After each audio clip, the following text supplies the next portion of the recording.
Shalom shalom gurupe b'amaso nshuti z'umusaraba ndabaramukije mwese mu izina rya Yesu Kristo umwami wacu. Ndabahaye kaze muri iki kiganiro ku izina nitwa Abeli Mbonimpa. Tugiye gukomeza inyigisho zijanye n'izo kugabisha abantu bose bakigendera mu buzimire bw'ubusambanyi. Icaha c'ubusambanyi ari naco gituma abantu benshi bagwa mu buzimire bwo kwahukana. Ibitigiri vyinshi vyerekana ko abahukanye kenshi babiturutse mu busambanyi, mu kwiruka inyuma y'abandi bagabo canke mu kwiruka inyuma y'abandi bagore.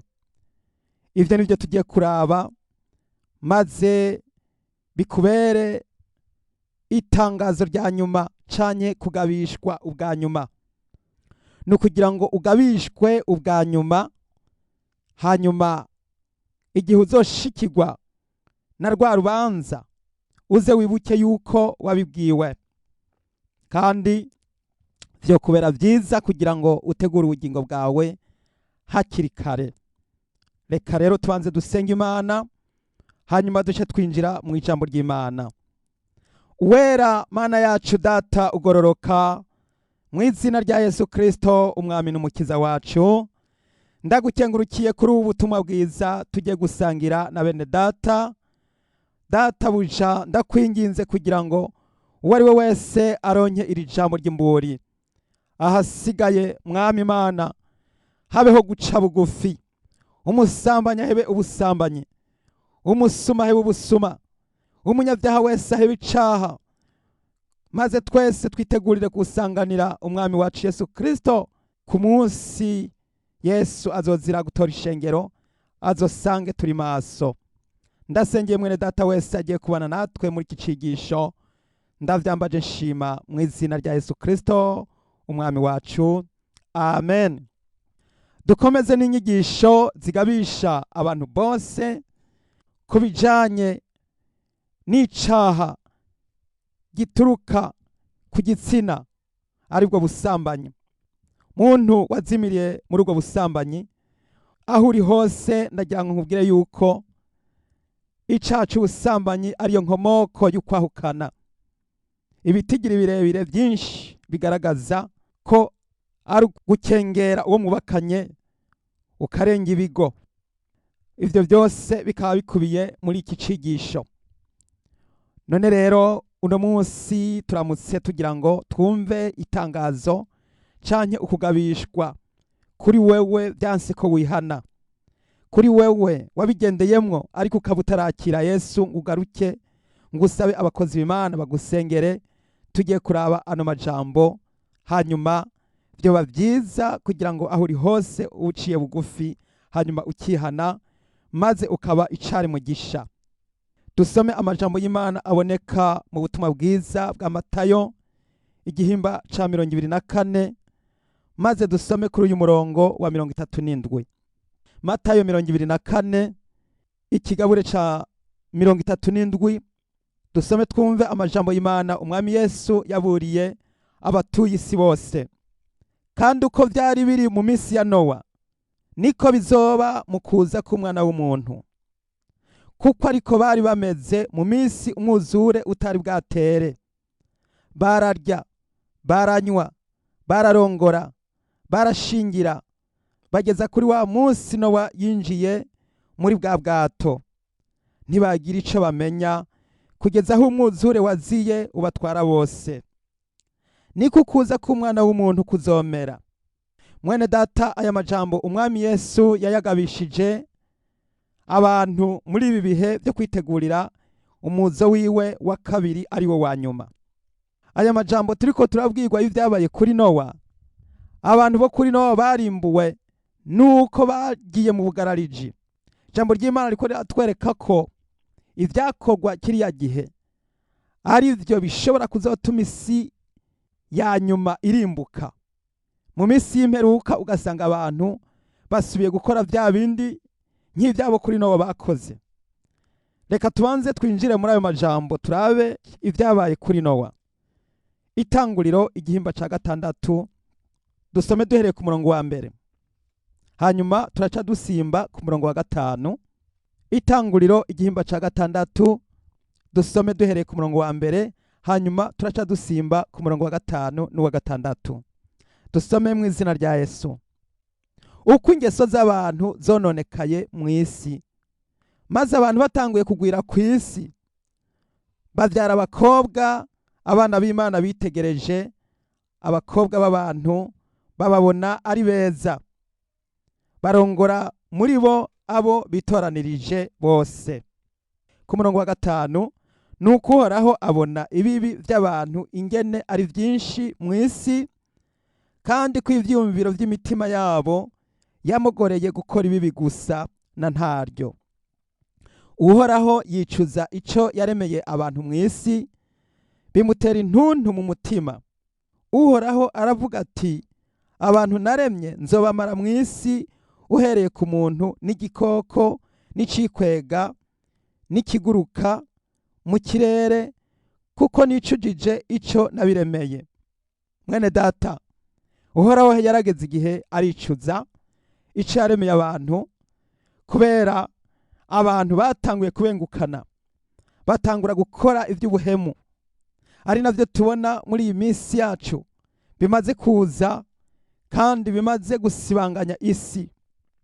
Uno munsi umukobwa canke umuhungu aravuka agakura, ariko yamara gushika mu bigero ugasanga atanguye kwinjira muri za nzira z'ubuhumbu, za nyigisho zihimiriza canke zigisha kugira ngo abantu batinyane, igitsina hungu gitinye igitsina kobwa, ugasanga za nyigisho ntazikiriho. Uno munsi muri iyi minsi yacu turimwo, isi ya none imaze kuja mu gitigiri ca vya bihe vy'i Sodomu n'i Gomora. Twibuke inkuru z'i Sodomu n'i Gomora yuko abantu baho basambana, bakagenda mu busambanyi abagabo ku bandi, arivyo vyibi vyavuye biza muri iyi si yacu, abagore ku bandi, abantu bagasambana n'ibikoko. Bageze aho abantu b'i Sodomu n'i Gomora bashaka gufata mpiri ku nguvu abamarayika bari baje kuramutsa Loti. Ivyo bishavuza Imana, bica bituma Imana ifata ingingo yo guhonya no gukuraho ibisagara vy'i Sodomu n'i Gomora. Iryo zina rya Sodomu niryo ryahindutse uno munsi riba ururirimbo canke riba umuhigo canke icivugo mu bantu batuye isi, aho isi ya none yamaze gutegekanya kuja muri ico gitigiri cabo muri Sodomu n'i Gomora. Abantu bakabengukana abagabo ku bandi, abagore ku bandi, kandi bikaba biriko birakomeza bigenda bikwira, kubera yuko n'uwuhirahiriye akavyigisha abura n'ikimushigikira. Uwuhirahiriye akabidomako ntaronka n'umushigikira, ugasanga n'abandi babirenza ku ruho rw'amazi. Ari navyo biriko biratuma no mu madini no mu bakristo bimaze kwinjirayo, abantu bakagenda bashigikira ivyaha. Uwo ari we wese aho kugira ngo asemerere abitere ivyatsi. Ni igihe ciza yuko abavyeyi muhaguruka mukigisha. Ni ibihe vyiza yuko abakozi b'Imana muhaguruka mukavyigisha. Ni ibihe vyiza yuko umuntu wese yakijijwe ahaguruka akavyigisha. Ni igihe ciza cyuko za nyigisho zo kwigisha abana, kubigisha gusubira gutinya icaha c'ubusambanyi, kugira ngo ibitigiri vy'abahukana bigabanuke, ibitigiri vy'abasambanyi bigabanuke, ibitigiri vy'abagabo batorana bigabanuke, ibitigiri vy'abariko barabengukana bahuje ibitsina bigabanuke, ibitigiri vy'imaraya bigabanuke, ibitigiri vy'inkozi z'ibibi bigabanuke. Birashakirwa yuko dutangura gusemerera, birashakirwa yuko dutangura kwigisha, birashakirwa yuko dutangura kuvuga, tukabwira abantu twoye gutinya, kuko twaramaze kwinjiranwa, twarashikiwe. Akaga karateye isi, isi yaramaze kononekara. Isi birabonekana yuko isi umwanya wari wo wose ishobora kurimbuka nk'uko Sodomu na Gomora vyagenze. Isi birabonekana ko ishobora kurimbuka nk'uko abo kuri Nowa byagenze, barasambana bagakora ibyaha byose uko bishakiye. Imana iricuza, yicuza icyo yaremeye abantu, iravuga ati abantu bose batuye ku isi nzobamara, ndabaheze ndabaherengeteze. Maze ariko Nowa we Imana iramushima. Nimwiyumvire ku bantu bari batuye mu isi, abantu bari baba ku isi, harokotse umuryango umwe, harokotse urugo rumwe. None uno munsi horokoka bangahe? Ni wowe ndiko ndabwira. Nimba utarasambana, nimba utarakora icyo cyaha, mwene data haguruka wiyamirize icyo cyaha. Nimba warabikoze naho, haguruka wihane. Shake abakozi b'Imana n'ingoga bicihuta, ntiwirwe urateba, ntiwirwe urarindira ngo wirwe kurindira vy'ejo. Ejo ntuzi ko bizogenda. Nushake abakozi b'Imana ubasabe bagusengere, kuko icyo cyaha cy'ubusambanyi kimaze guhitana abantu benshi kandi kimaze guhitana ingogo.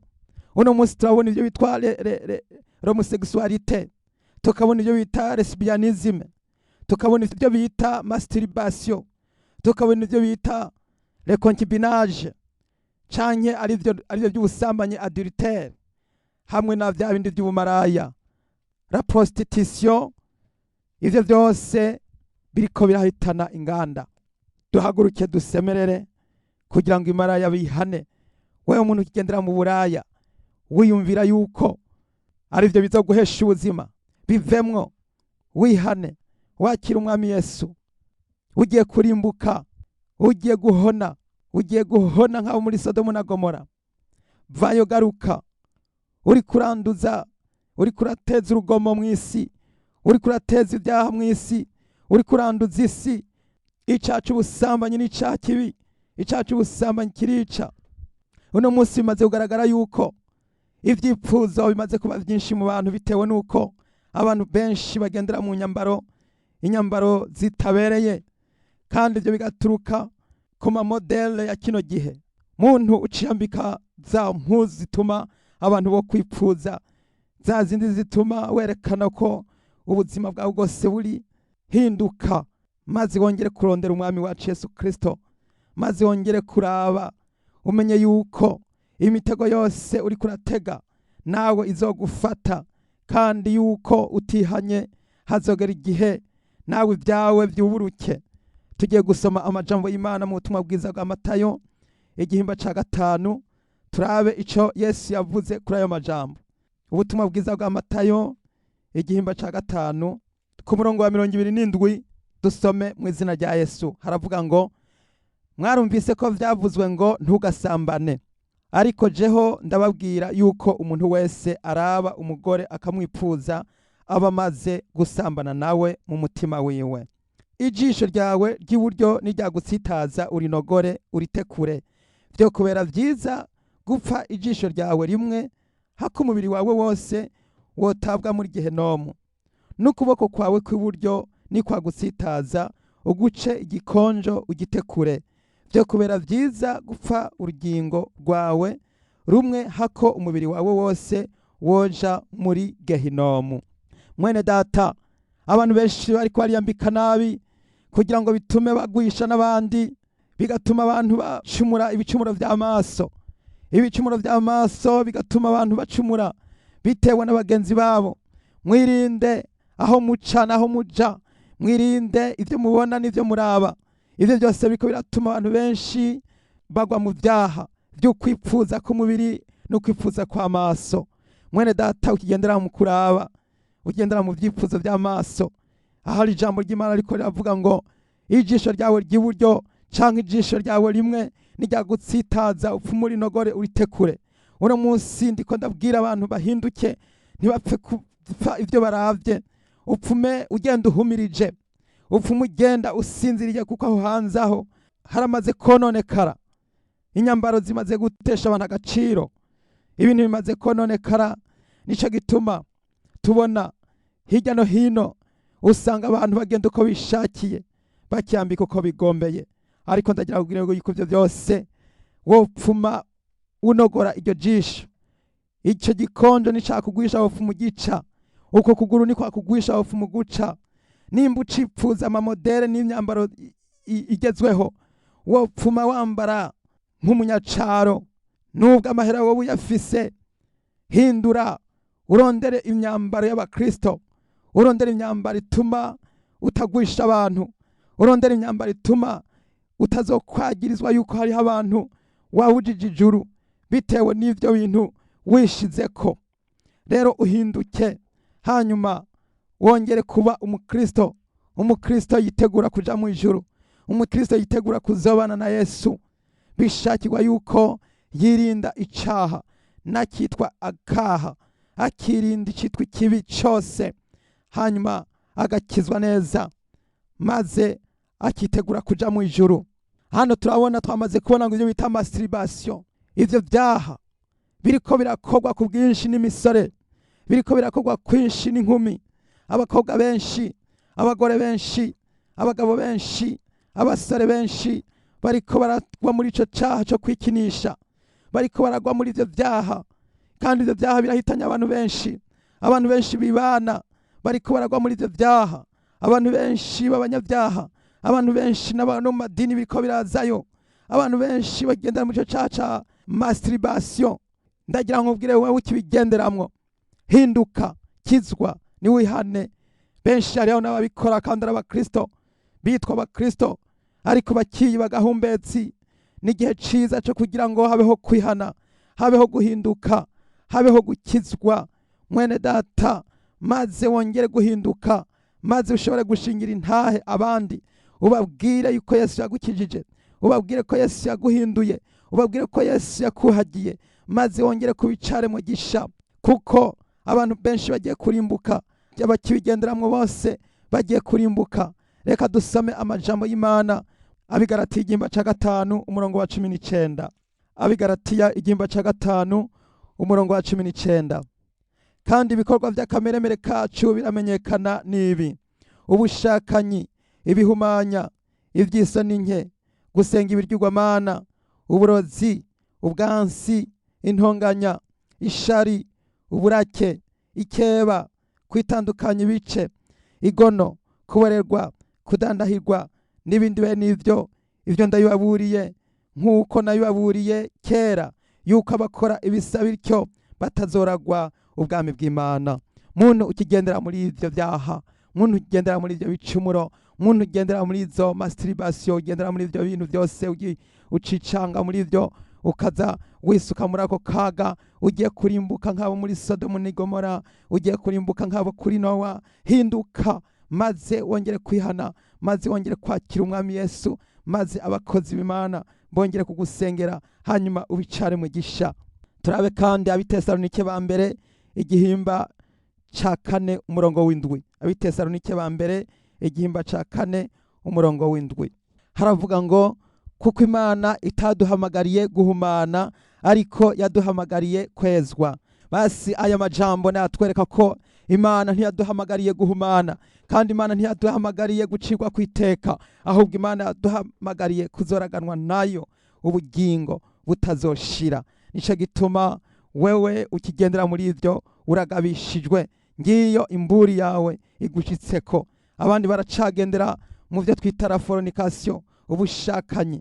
Muntu ukigendera mu bushakanyi, hinduka, wongere gusaba Imana ikigongwe, wongere kwihana, uve mu busambanyi, uve mu bushurashuzi, uve mu vyipfuzo vyo guhiga abagore b'abandi, canke urahiga abagabo b'abandi, canke wirukanga inyuma y'inkumi, wirukanga inyuma y'imisore. Hinduka, wongere gukizwa, wongere kubaha umubiri wawe. Umubiri wawe n'urusengero rwa mpwemu yera, umubiri wawe n'ingoro Imana ibamwo. Woye gukora ivy'ubusambanyi n'ivy'ubushakanyi. Harageze yuko wakira umwami Yesu, harageze yuko uhinduka, maze ukaraba ku musaraba. Yesu Kristo akaba ari wakweza kandi akagutunganya. Reka dusome amajambo mu Bikorinto ba mbere igihimba ca 6 umurongo w'9. Abikorinto ba mbere igihimba ca 6 dusome ku murongo w'9. Haravuga ngo ntimuzi yuko abagabitanye batazoragwa ubwami bw'Imana. Ntimuzimire abashakanyi, canke abasenga ibigirwamana, canke abasambanyi, canke abagabo bendwa, canke abagabo bendana, canke ibisuma, canke abipfuza, canke imborerwa, canke abatukana, canke abanyazi ntibazoragwa ubwami bw'Imana. Kandi bamwe muri mwebwe niko mwari muri, ariko mwaruhagiwe, ariko mwarejejwe, ariko mwatsindanishirijwe mu izina ry'Umwami Yesu Kristo no muri mpwemu w'Imana yacu. Abakora ibisa bityo bose ntibazoragwa ubwami bw'Imana. Abakigendera muri ivyo nibahindukire, nimugaruke, nimuveyo. Yesu araguhamagaye. Wowe ukigendera mu busambanyi, Yesu arakurondera. Wowe ukigendera mu buzimire, Yesu arakurondera, kugira ngo ico caha gikugweho, gitsindwe mu izina rya Yesu. Nuko wari we wese afata ingamba zo kugira ngo yihanize maze yigishe, hanyuma bituma abantu benshi bongera kuzimuruka bave muri ivyo vyaha. Ayandi majambo turayasoma mu gitabo c'imigani igihimba ca 6 umurongo wa 32. Igitabo c'imigani igihimba ca 6 umurongo wa 32, dusome mu izina rya Yesu. Usambana n'umugore aba igipfamutima, ugira atyo aba arondera guhonya ubugingo bwiwe. Azoba yihamagariye inguma no gutituka, kandi barazoba yiyambitse ntirizozimangana. Mwene data, umuntu wese yikwegera muri ivyo vyaha abahemutse kandi abahemukiye ubugingo bwiwe. Ni igihe ciza cyuko wongera gufata iya mbere kugira ngo uzimuruke, kugira ngo mbere ufate iya mbere yo kwigisha no gusemerera, kugira ngo ababikora nabo bakizwe bihane, hanyuma utangure gusengera abantu ababigenderamwo bakizwe, ababigenderamwo bihane, ababigenderamwo babihebe, maze wongere kurondera Umwami Yesu, hanyuma bakira agakiza maze bihane. Uno munsi birakwiye yuko buri muntu wese yongera gusemerera kugira ngo ico caha kiranduranwe n'imizi, ko turazi neza ko kera babikora baca bicwa. Wabigenderamwo wese iryo tegeko ryari ririho, hari itegeko yuko wabikora wasanga abereye kwicwa. Ariko uno munsi kubera yuko abantu babona ko byamaze kukwira hose, kuko bavuga ngo turi mu gihe c'ubuntu, ariko hagiye kuza igihe aho abakora ibyo vyaha bose bazorimbuka, ababigenderamwo bose bazohona, ababikora byose bose bazobona ibara. Nico gituma umwanya wuko wa muriro w'imperuka utarashika, n'igihe ciza cyuko wewe ugabishwa, n'igihe ciza cyuko wewe wihana, n'igihe ciza cyuko wewe wakira Yesu Kristo, n'igihe ciza cyo kugaruka kwa Yesu. Nimurabe ico Imana bivuze ko Kuvayo 20 umurongo wa 14. Igitabo cyo Kuvayo igihimba ca 20 umurongo wa 14 haravuga ngo ntugasambane. Ico cagezwe kiri mu mabwirizwa y'Imana, kandi ababigenderamwo bose baba bagerewe kwicwa. Ariko noneho Imana yarabitse umunsi umwe wo kurimbura abagendera muri ivyo vyaha. Ni vyiza yuko wewe wabigendeyemwo ugaruka, ugahindukira, usaba abakozi b'Imana bagusengere, wihane. Bicitwa uyu munsi, garuka. Uno munsi nzamba iriko iravuga ibwira wewe wa musambanyi, ico caha kigomba gukugwaho mu mutima wawe, kigomba kurandurwa mu izina rya Yesu. Wewe wifatanya n'umusambanyi kazi, mbega ntimuzi ko muri urusengero rw'Imana kandi abonona urwo rusengero bose Imana izobarandura? Niwitandukanye n'imaraya, nimba ugicuditse n'imaraya, niwitandukanye nazo, nimba ugicuditse n'umuntu wari we wese akubwira iby'ubusambanyi, numwitandukanye ko uwo ntabwo ari umukunzi, ahubwo n'umwansi wawe, kandi ashaka kukurimbura. Rero ni vyiza yuko wo kwakira Yesu maze ugahinduka hakiri kare, umwanya ukiriho. None rero mwene data, wewe wifuza yuko bagusengera kuri ico caha, wewe wifuza yuko wakira agakiza uyu munsi, wewe wagendeye muri ivyo vyaha, ukwiye gupfukama aho uri maze dufatanye iri sengesho, hanyuma utangure kumva yuko witeguye kumva ko wamaze gusezera ico caha. Kuko ijambo ry'Imana ryamaze kutubwira yuko uko abo kuri Nowa barimbutse, niko nabiki gihe biteguye kurimbuka. Uko abo kuri Sodomu barimbutse, niko nabiki gihe bagira ngo baze barimbuke, kuko byanse bikananirana, batashoboye kumenya yuko tugeze mu bya bihe by'imperuka. N'igihe ciza cyuko umuntu wese yagende muri ico caha yongera kwihana, yongera gutakabi, yongera gusaba Yesu kugira ngo amugirire neza. nuko rero tugiye gusenga. We wasambanye ndaguhamagaye niwumve umuhamagaro, niwongere gupfuka amahuri, hanyuma dufatanye rino sengesho, maze wongere kwihana, wongere gukizwa, wongere gusaba abakozi Imana bagusengere. Hanyuma rero umaze kwihana ucuba icaremwe gisha. Haleluya. Duce bugufi dusenga Imana. Mana yacu yo mu ijuru, ndagushimiye kubwira ijambo ryawe ryera, ndagushimiye Mwami kuri ya vertisema ya nyuma, ndagushimiye kuri abantu bagabishijwe Mwami, ndabasengeye ndabakwereka kugira ngo Mwami ababigenderamwe bose Mwami bongere kwihana, bongere gupfukama, bongere kwakira agakiza. Umuntu wese asambanye ndamusengeye ndamusabira, umuntu wese ariko arihana aho uri hose, wowe uri kurihana, wowe uri kurasaba imbabazi, wowe uri kuraca bugufi, niwihane maze irisengesho rigushikeko. Haleluya. Mu izina rya Yesu urakoze Mwami. Data ndasabiye umuntu kugira ngo amaraso Yesu Kristo amwoze, amuhumanure, amutunganye. Umuntu wese yamaze kumva iri jwi riko riramubwira kwihana, akaba ariko arihana, akaba ariko arasaba Imana imbabazi, ugomba kugusezerana isezerano imbere z'Imana kugira ngo maramaze kwitandukanya n'icitwa ubusambanyi mu bugingo bwawe. Nuko rero dusabe Imana kugira ngo isukeho umwuhagiro kuri ibyo byose. Mwami wacu Yesu, ndasengeye umuntu yagendeye muri ibi byaha by'ubusambanyi, ndamusengera ndamusabira imbabazi kugira ngo mweze umutunganye. Amaraso ya Yesu Kristo amweze, amubonekeko, imbabazi zawe Mwami zimubonekeko, yongere kubicare mugisha, yongere kuvuka ubwa kabiri. Urakoze Mana, nubishimirwe ndabigushime kubikoze. Izina ryawe rihabwa icyubahiro, mu izina ryawe twitangiye Yesu Kristo umwami n'umukiza wacu, amen. Mwene data wifuza gutura umutwaro, ngiye kuguha inimero ya telefone kugira ngo ushobore guhamagara maze usabe amasengesho, hanyuma icyo cyaha ukirandurane n'imizi. Ugomba kugira vuba kugira ngo wihane bicitwa nonaha, kuko umwanya ugiye gushira. Uku nukugabishwa k'umuntu wese yumva agomba gukiza ubugingo bwiwe. Nuko rero uduhamagare, telefone utanguza igiharuro kimwe 819 588 ubusa 7. Igiharuro kimwe 819 588 ubusa 7. Yesu abahezagire. Shalom shalom.